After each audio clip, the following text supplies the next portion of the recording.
La 3e édition du Mans Classique s'annonçait déjà comme un événement incontournable. Ce fut plus que ça, une réussite à tous les niveaux.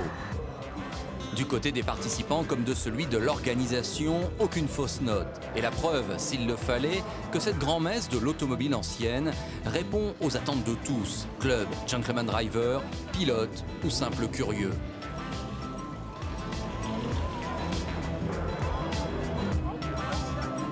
Comme toujours dans ce type de rencontre, tout commence par des vérifications techniques. Celles-ci donnent la mesure du sérieux de la manifestation et de la rigueur demandée à ceux qui veulent obtenir le droit de rouler sur les 13 km 650 du vrai circuit des 24 heures. La sécurité, c'est pas une question d'année. Hein.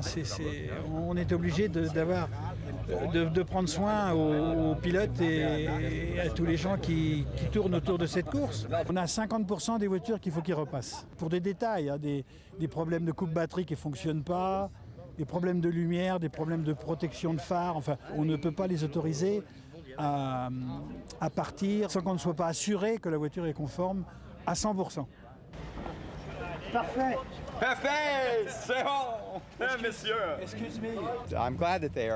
C'est bien qu'ils soient durs avec nous parce que ça prouve que les autres se sont préparés aussi dur que nous l'avons fait. Ce sont d'excellents vérificateurs.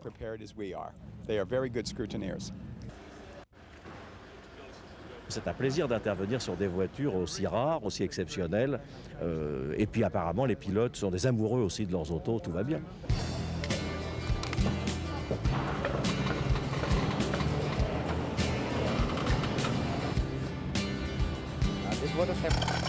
Une fois cette étape franchie, les concurrents ont à passer par les vérifications administratives. L'occasion pour nous de croiser quelques visages connus.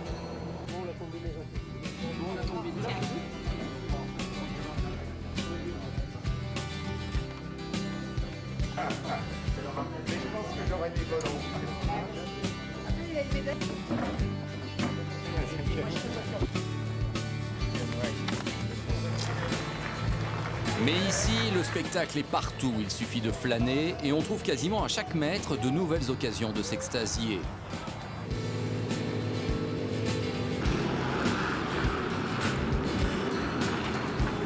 Dans l'enceinte du plateau 3, ce qui attire notre attention, c'est un trio de jeunes filles autour d'une Bugatti. L'une d'entre elles en particulier n'est pas une inconnue. Anne Nicolosi porte le nom du créateur de Rétromobile. Il s'agit bien de sa fille. Au volant d'un type 37 à compresseur, les 3 pilotes vont affronter, dans leur catégorie, leur père, beau-père et conjoint. Un sacré challenge.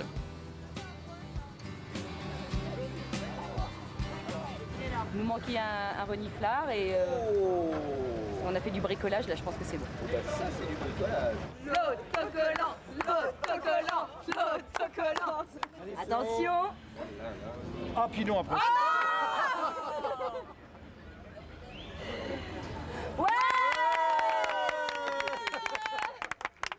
On roule en rallye, on roule toutes les trois, souvent avec des voitures différentes.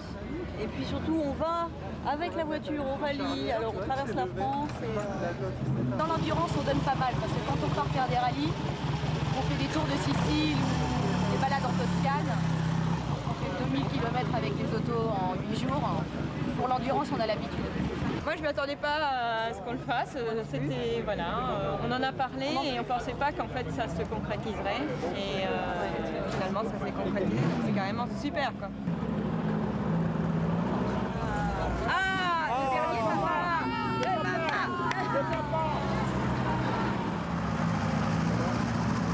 Alors, c'est le papa de qui? C'est le mien, c'est mon papa.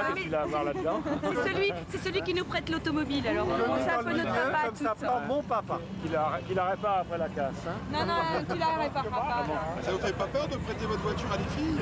Non. Pourquoi les filles Il marche bien votre voiture.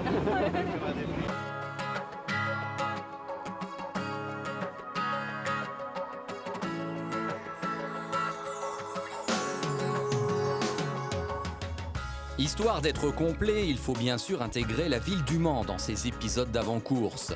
Le pesage avait lieu aux Jacobins, comme la grande course des 24 heures l'a toujours fait depuis sa création.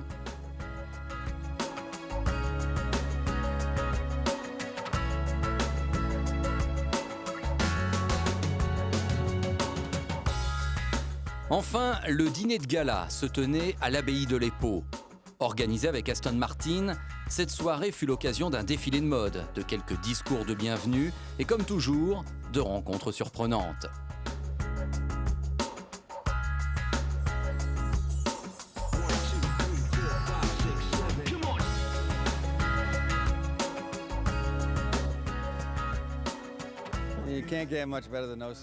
J'adore participer à ce type de compétition vintage. Pour moi, c'est l'occasion de piloter des voitures de course extraordinaires et sans aucune pression.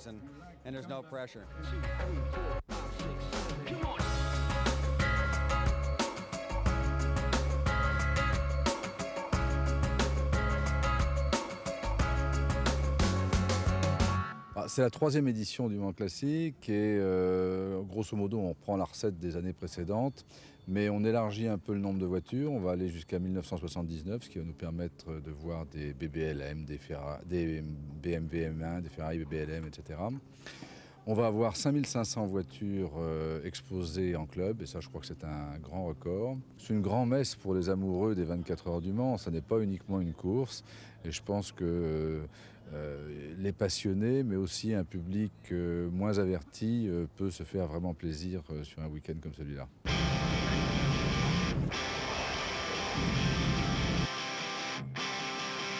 Ça va être une épreuve magnifique, on voit qu'il y a de plus en plus de monde, qu'il y a de plus en plus de belles voitures.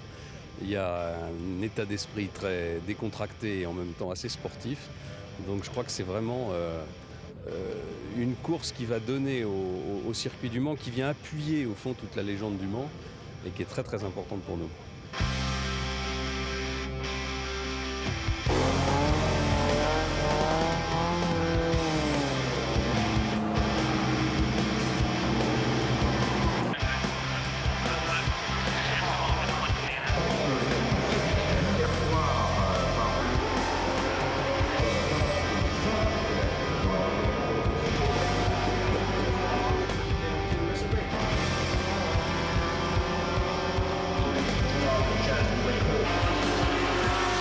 C'est le retour, toujours avec la même voiture, la 443 de Paillet-Jabouille, qui avait été en tête aux 24 heures du Mans 1978 jusqu'à 7-8 heures du matin par là. On a voulu courir avec la même voiture et maintenant il y a des chicanes.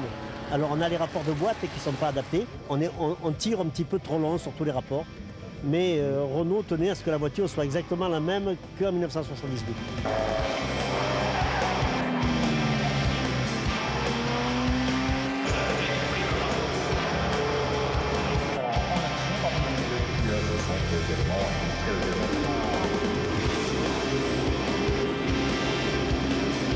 C'est une Inaltera, c'est une voiture que j'ai conduite avec Jean-Pierre Beltoise en 1976, je crois. C'était la première voiture de Jean Rondeau. C'était une GTP, donc c'était pas la catégorie supérieure à l'époque. Et j'ai beaucoup de plaisir à la retrouver. Je suis venu ici il y a 2 ans et c'est un événement absolument fantastique. Faute de participer aux vraies 24 heures, les classiques valent la peine parce que vous pouvez revivre ce que les gens ressentaient autrefois, spécialement dans une GT40.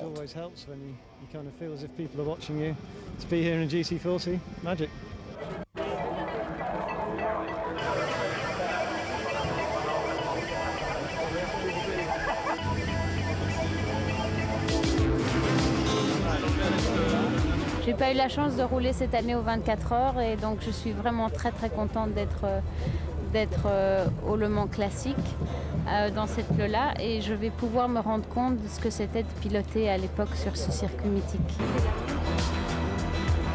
Voilà donc une partie du casting dévoilé, mais les stars ici, ce sont surtout les voitures. Cette Dodge Charger de 1974 par exemple, qui fait elle aussi partie de la légende du Mans. C'est une voiture qui est très déconcertante à conduire. Ça n'a rien à voir avec aucune voiture sportive ou même de course que j'ai pu conduire jusque-là.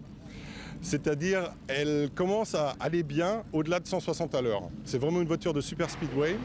Et en plus, elle a une caractéristique qui fait, au niveau de son châssis, qu'elle adore tourner à gauche. Elle aime bien aller tout droit, mais tourner à droite, c'est vraiment du travail. Et au niveau de la motorisation, c'est très très puissant. C'est vraiment un dragster croisé avec une locomotive. Donc au moteur, c'est un V8 7 litres. On développe 698 chevaux. Et au roue arrière, il en arrive encore 595. La voiture pèse 1700 kg. Et cette Charger est équipée d'une boîte de vitesse normale, 4 vitesses. Et là, pour le moment, on a monté un pont long, qui est en fait le même pont qu'ils utilisent à Daytona ou Talladega, ce qui lui permet théoriquement de dépasser les 300 à l'heure. Mais je pense que pour le Mans classique, on va se limiter à 2,70.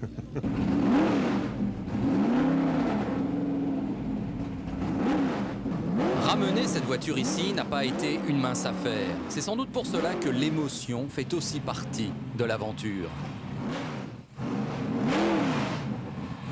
On va donc avoir le privilège de courir le vrai circuit des 24 heures avec une voiture réellement historique qui a un pédigré incroyable. Et on va surtout se faire plaisir et essayer de donner un maximum de plaisir à tous les fans qui seront là. Vous l'avez compris, les clubs de toutes marques répondent présents tous les 2 ans à l'appel de Patrick Peter. Avec plus de 5000 voitures, ils sont la preuve de l'intérêt que porte un nombre croissant d'amateurs à l'automobile ancienne.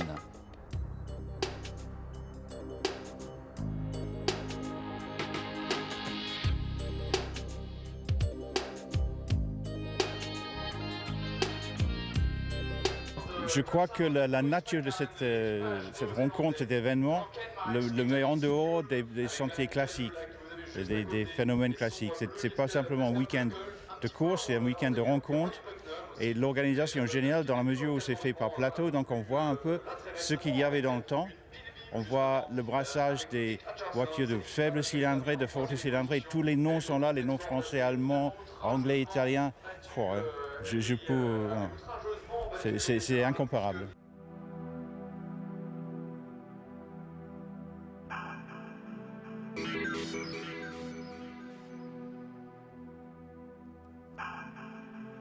Les courses sont disputées par plateau. On va attaquer par le numéro 1. Les voitures de 1923-1939 avec en ouverture un spectacle grandiose. Toute la solennité d'un départ triplement est bien sûr ici respectée, même si cette procédure ne vaut que pour faire revivre le mythe et offrir de superbes images. De manière concrète en effet, et une fois le départ triplement effectué, les concurrents se regroupent et se replacent dans l'ordre prévu avant de faire un vrai départ lancé cette fois au passage suivant sur la ligne. Les voitures de ce plateau disputent 3 courses dans le week-end, dont une de nuit. En attendant, sa bataille ferme sur la piste et les concurrents qui sont venus n'amusent pas le terrain. Chaque course donne l'occasion de relais qui doivent permettre aux 3 pilotes inscrits de participer à chacune des manches. Pour le reste, le spectacle est partout, au grand plaisir des dizaines de milliers de spectateurs réunis.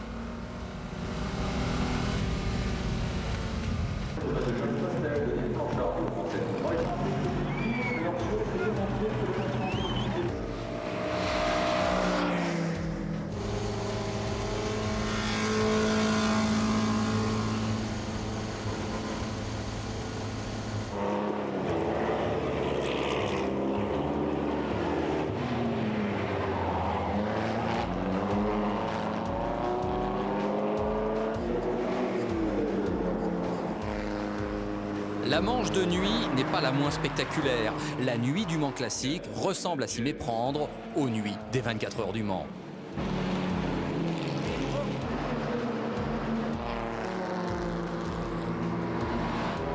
Au final, les 3 manches sont dominées par les 2 Talbot de Richard Pilkington et de l'équipage Diffey, Stevens, Burnett. Pour les 3 filles de la Bugatti 37, les choses ne vont pas toujours comme elles le veulent. Ici, c'est un premier tête-à-queue, mais décidément, cette 3e manche, avec une piste un peu glissante à Mulsanne, n'a pas tenu toutes ses promesses.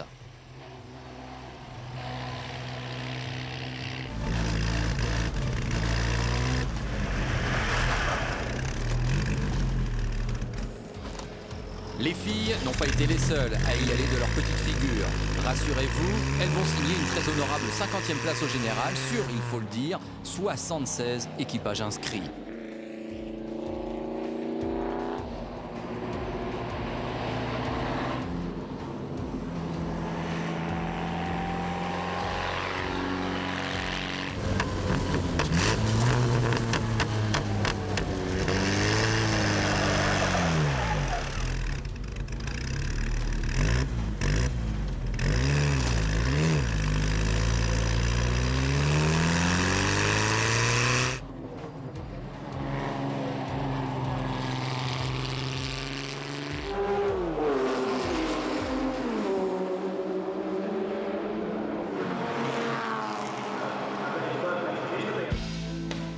Mans classique, ce sont aussi des concours. À cet égard, un jury de spécialistes a été réuni, parmi lesquels vous reconnaîtrez Bernard Consten ou José Rosinski.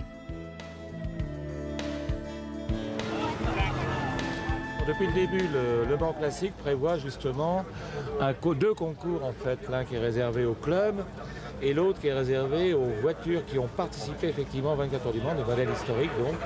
Et donc ce sont deux concours totalement différents comme esprit. Et nous on est là pour juger à la fois la diversité, la quantité de voitures présentes et puis la mise en valeur du patrimoine du club en quelque sorte. Donc ce sont des jugements qui sont très qualitatifs, très subjectifs. Il y a davantage de clubs cette année, il y a davantage de voitures présentes, donc il y a une montée en puissance régulière. C'est normal, et donc chaque club est bien conscient de l'importance qu'il y a à monter un peu la barre à chaque fois. Et c'est à nous d'apprécier cette évolution, bien sûr.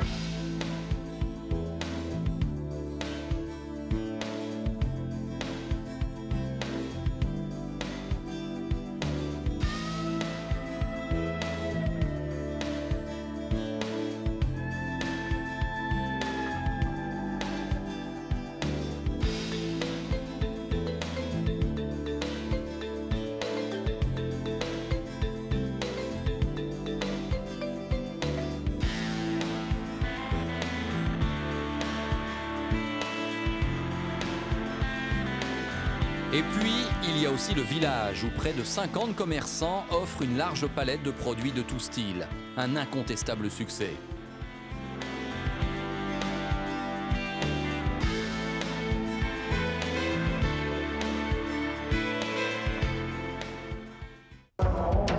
On passe maintenant au plateau 2, les voitures de 1949 à 1956.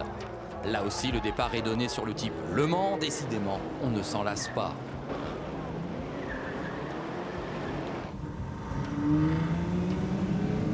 Voici les meilleures images d'un plateau en folie dans lequel la Maserati 300S numéro 47 de Nicolas et Henri Chambon s'impose.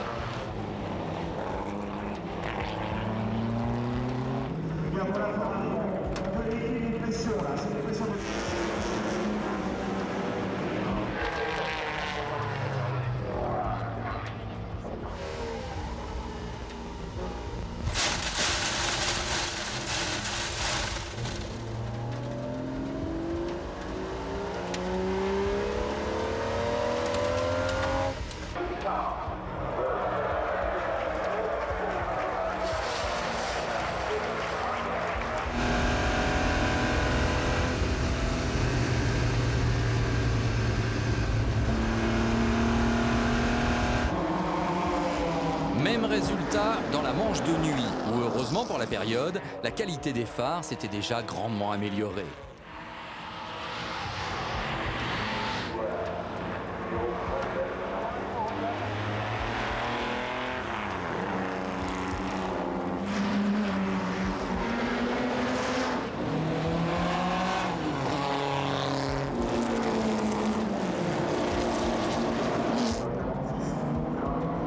Enfin, dans la troisième manche, ce sont les Jaguars Type C qui s'imposent, celle de Wenman et Bronson devant celle de Nigel Webb.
Entre chaque plateau, les constructeurs présents organisent des essais de nouveautés. C'est le cas de BMW avec son Z4 coupé.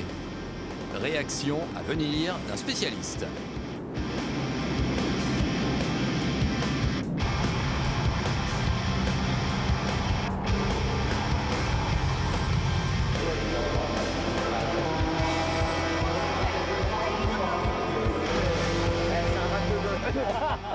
J'ai vraiment pris un plaisir, la boîte est bien, les rapports passent bien.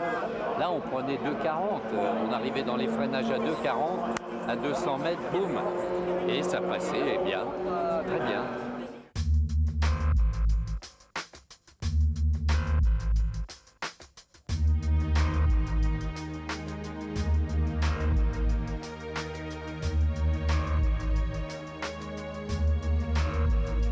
Plateau 3, même disposition, même spectacle, mais cette fois on hausse le ton. Les voitures datent de 1957 à 1961.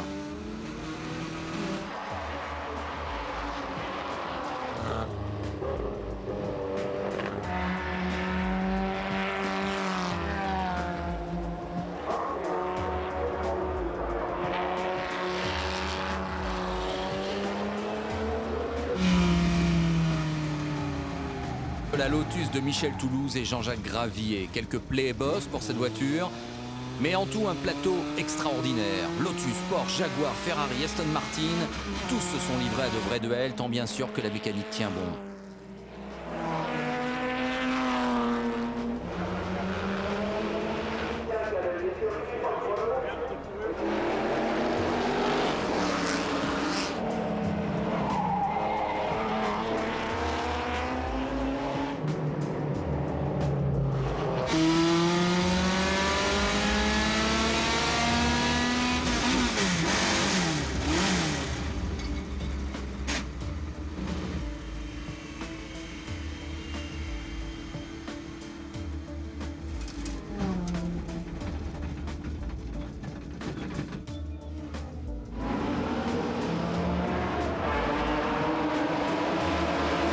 La nuit, c'est la Lister Costin de Carlos Monteverde et Gary Pearson qui s'impose.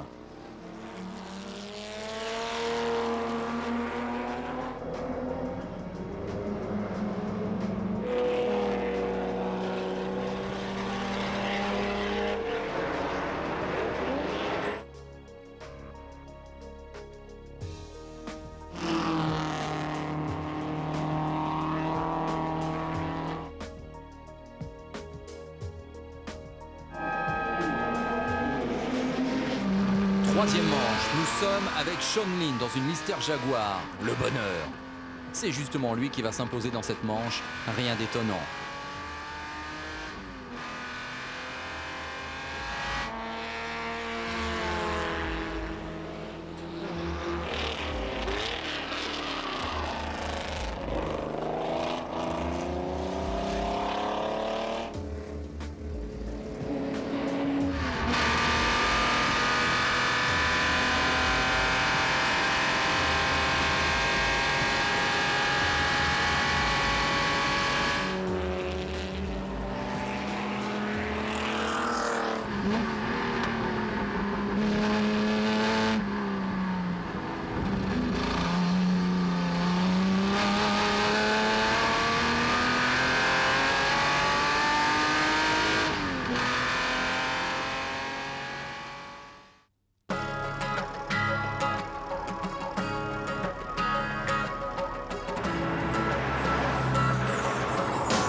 Parmi les milliers de spectateurs présents, beaucoup d'entre eux ont choisi de s'installer au camping.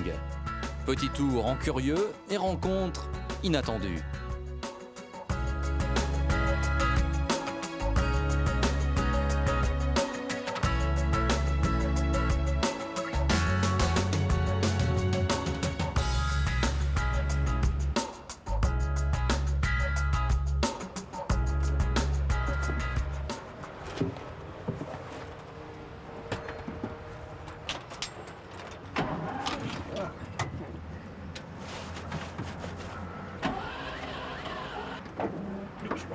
I don't drive this.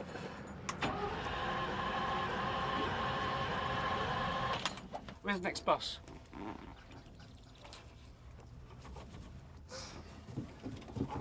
Can you give me a push, please?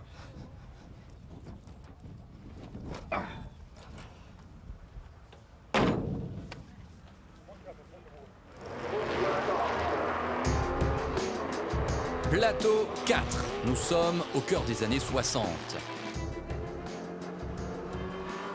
Afin de mieux percevoir les différences de vitesse au sein d'un même plateau, nous nous retrouvons à bord de la Triumph TR4 de Paul Hogan.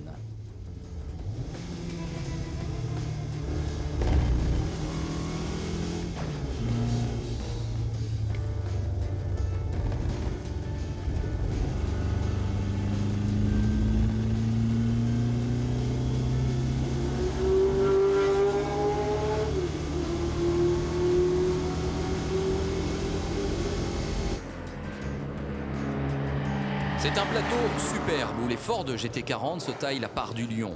C'est d'ailleurs l'une d'entre elles, celle de Raymond Belme, la numéro 55, qui s'impose lors des 3 manches.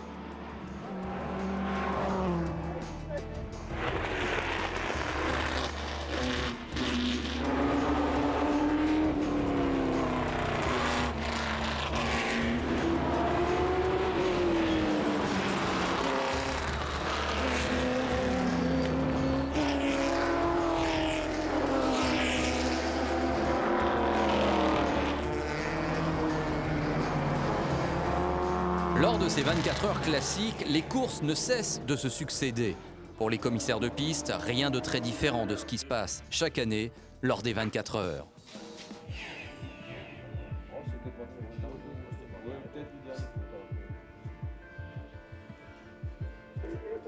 Alors dans ce PC, c'est la direction de course où en fait nous gérons toute la partie sportive et tous les problèmes qui peuvent se poser sur la piste. Donc nous sommes en lien avec les commissaires de circuit qui sont 850 pour le Mans classique. Et puis donc nous avons les relations par téléphone, par radio, ce qui nous permet d'intervenir sur tous les problèmes de sécurité, faire sortir des voitures, tous les problèmes liés en cas d'accident, tout ce genre de choses.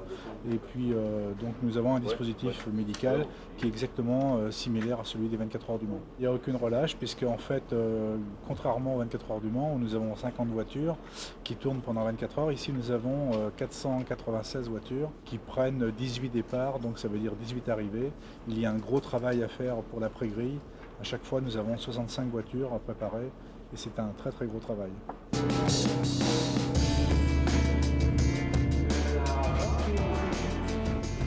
Dernière manche du plateau 4. C'est toujours le Britannique Belme qui mène le bal. Nous sommes en compagnie de Pascal Godard et Éric Dedoncker à bord d'une AC Cobra.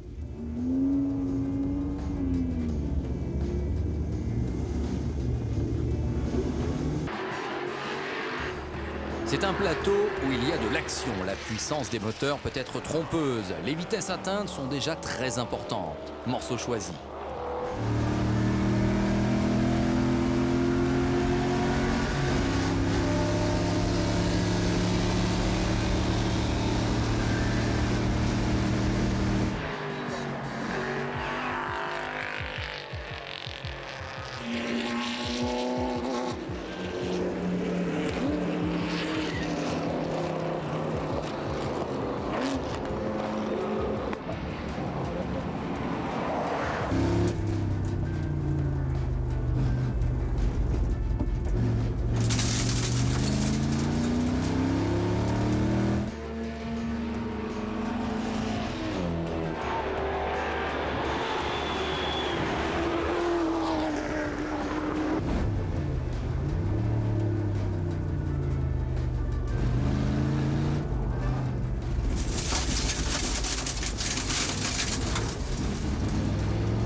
Dimanche matin, la vente de Christie's présente quelques véhicules d'exception, dont la dernière Pescarolo Sport, deuxième des dernières 24 heures du Mans. Mais on trouve aussi une Talbot Lago, ex-Fangio, ou une Ferrari Daytona ayant couru Le Mans en 1975. Résumé de la vente en quelques coups de marteau.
C'est toujours bien d'être ici au Mans Classique. Nous avons atteint quelques prix très intéressants aujourd'hui, comme la Talbot Lago de Fangio qui a atteint un bon niveau, près d'1 million d'euros. C'est un excellent résultat.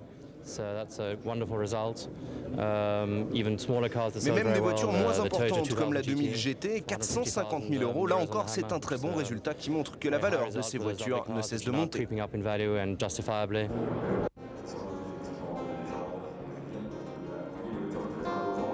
Pour le plateau 5, le départ est donné lancé, réglementation oblige.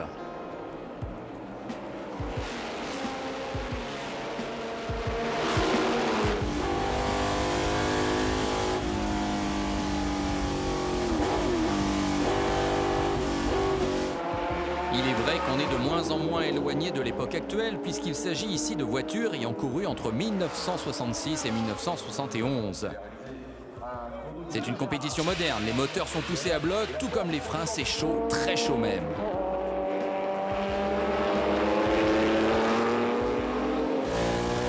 Nous sommes à bord d'une Lola T70, voiture emblématique de cette période.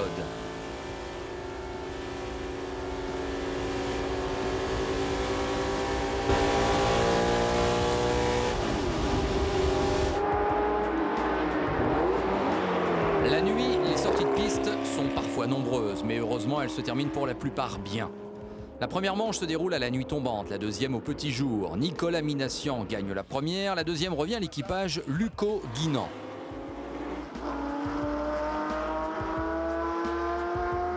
Jean-Marc Lucot et Gilles Guinan s'imposent également dans la troisième manche. Mais nous ne regrettons pas d'avoir équipé d'une caméra embarquée la Lola T212 de Patrick Escande et Jean-Michel Guermont-Pré, auteur d'une course décoiffante.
Allez, c'est l'heure d'une coupe de champagne au club Ford. C'est qu'ici, on célèbre le 40e anniversaire de la victoire d'une Ford GT40 au Mans. Pour l'occasion, tous, voitures, pilotes et techniciens, ont fait le déplacement.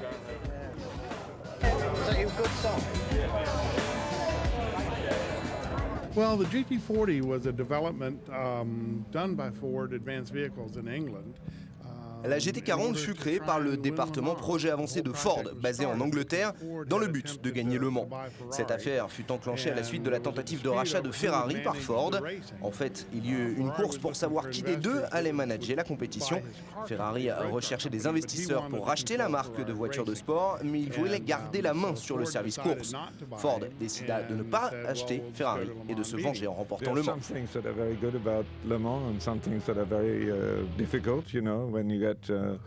C'est difficile, vous savez, quand vous rencontrez du brouillard au milieu de la nuit, ou quand vous approchez de la fin et que la voiture s'arrête, ou qu'elle est cassée parfois durement. En plus, c'est vrai, c'est dangereux. Heureusement, les voitures sont plus sécurisantes aujourd'hui. Of course, it's dangerous. I mean, then it was very dangerous. Cars are much safer now than they were. In 1966, Ford entered 3 teams. Shelby American, which was owned at that En 1966, Ford équipa 3 teams. L'un, Shelby, était un team américain qui appartenait à Ford, et les 2 autres étaient des teams indépendants, l'un américain et l'autre britannique.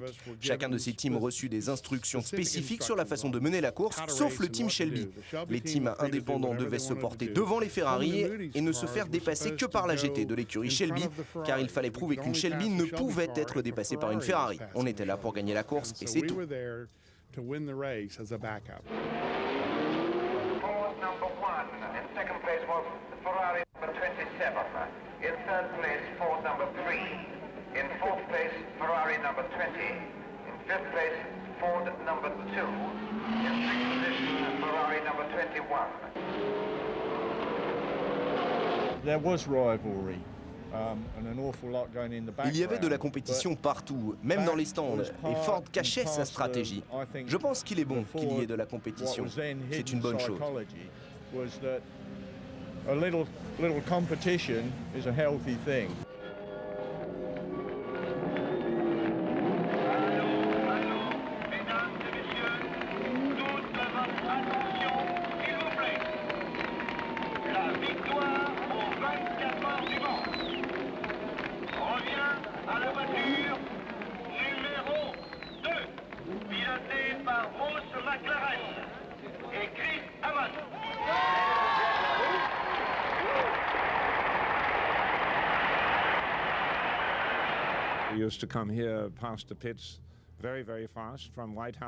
On passait devant les stands très vite parce qu'il n'y avait aucune chicane depuis Maison Blanche, aucun virage, rien.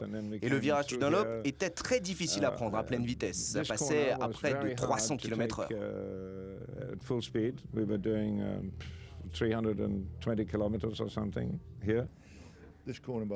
Ce virage a tué l'un des nôtres, Walt Hanson.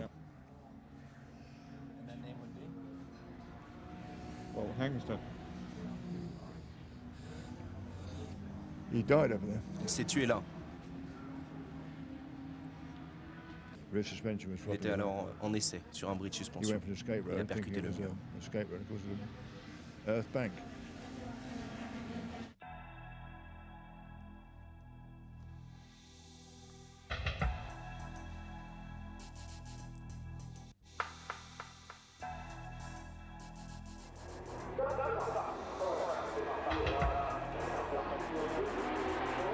Le plateau 6 démarre à la nuit. Les 2 autres manches de cette série se courront le dimanche matin.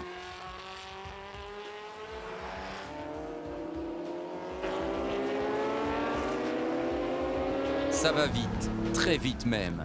Nous allons vous montrer la mésaventure qui est arrivée à la Lola de Yvan Mahé. Heureusement, plus de peur que de mal.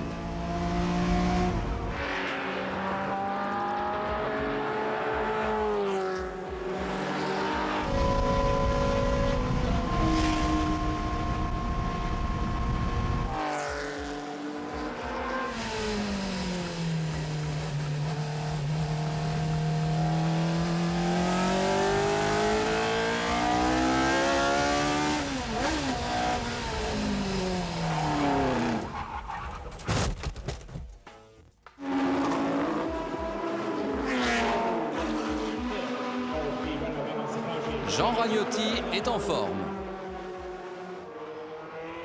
Et il va le montrer dans cette deuxième manche qu'il va remporter avec Alain Serpadji. Les deux hommes n'ont rien pu faire contre la Porsche 935 de Jean Guittard et Sohail Ayari pendant la nuit, mais le matin leur sourit. L'Osella de Louis Surstrassen part en vrille, mais rien à dire, ce plateau est vraiment chaud bouillant.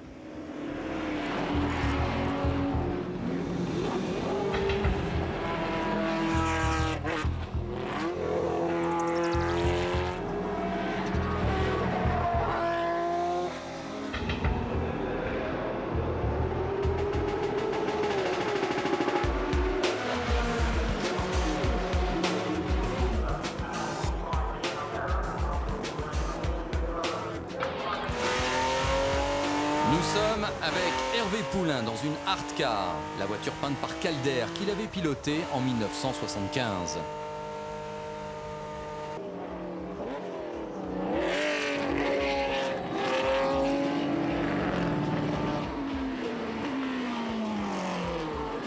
Dans cette dernière manche, c'est encore l'équipage Guittard Ayari Porsche numéro 24 qui va l'emporter. Mais avec une honorable 23e place, le vainqueur, c'est lui, Hervé Poulain. Il vient de réaliser un vieux rêve.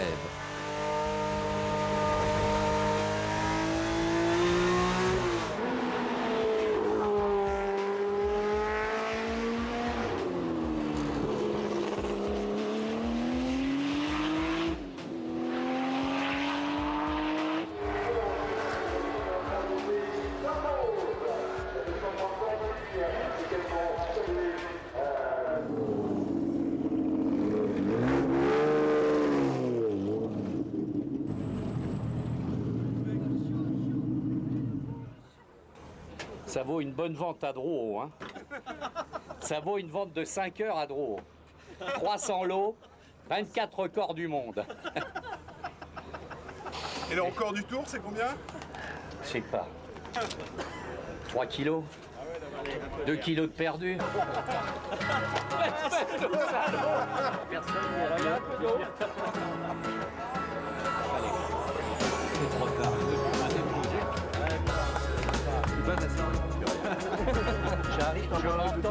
C'était un petit peu un challenge de vouloir faire cette copie de hardcar et donner l'occasion à Hervé de recourir avec cette voiture. Donc pour nous c'était très important et grâce à l'équipe de Jean-Claude Bassot, la confiance de BMW Allemagne qui nous a laissé faire et ainsi que les héritiers Calder qui nous ont donné l'autorisation de faire cette copie. Le tout, eh bien, ça a fonctionné. On a eu des petits soucis au départ, mais la voiture ensuite a vraiment bien roulé. Vient alors le moment de remettre les prix dans les deux concours dont nous vous avons parlé tout à l'heure. Le jury des voitures historiques a bien du mal à se prononcer, mais il faut dire qu'il a devant lui une tranche d'histoire réellement impressionnante.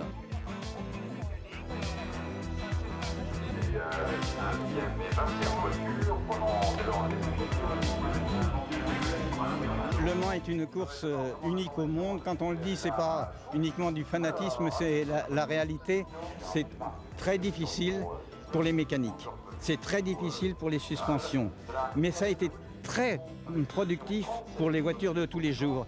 Si vous avez des essuie-glaces qui fonctionnent, c'est en grande partie par le Mans. Si vous avez des phares qui éclairent, c'est en grande partie pour le Mans. Si vous avez des batteries qui fonctionnent, c'est en partie pour le Mans. Car on n'avait pas le droit de changer toutes ces pièces pendant la course.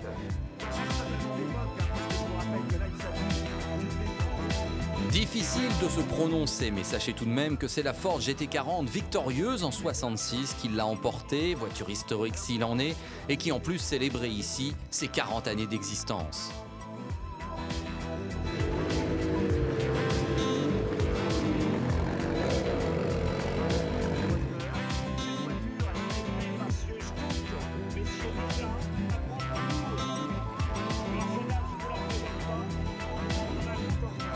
Côté club, c'est le club Corvette qui a été primé pour son dynamisme et l'implication de ses membres. On est super contents. Les gens ne savaient pas, ont des corvettes, mais ne savent pas qu'un club existe ou pas forcément. Donc c'est aussi l'occasion que des gens viennent nous voir et faire des inscriptions parce qu'ils ont des corvettes et puis qu'ils ont des problèmes avec leurs corvettes. C'est les aider pour trouver des pièces et puis faire grossir le club aussi, quoi.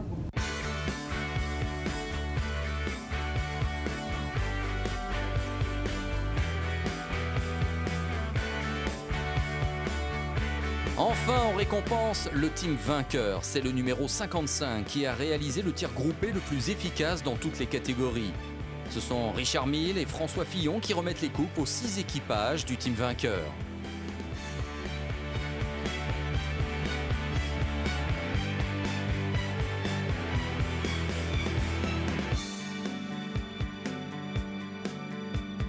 Pour le reste, c'est sous la tente que les distinctions individuelles sont distribuées. Les podiums de chacun des plateaux se doublent d'un classement à l'indice de performance et de prix divers attribués par les marques automobiles présentes sur l'épreuve.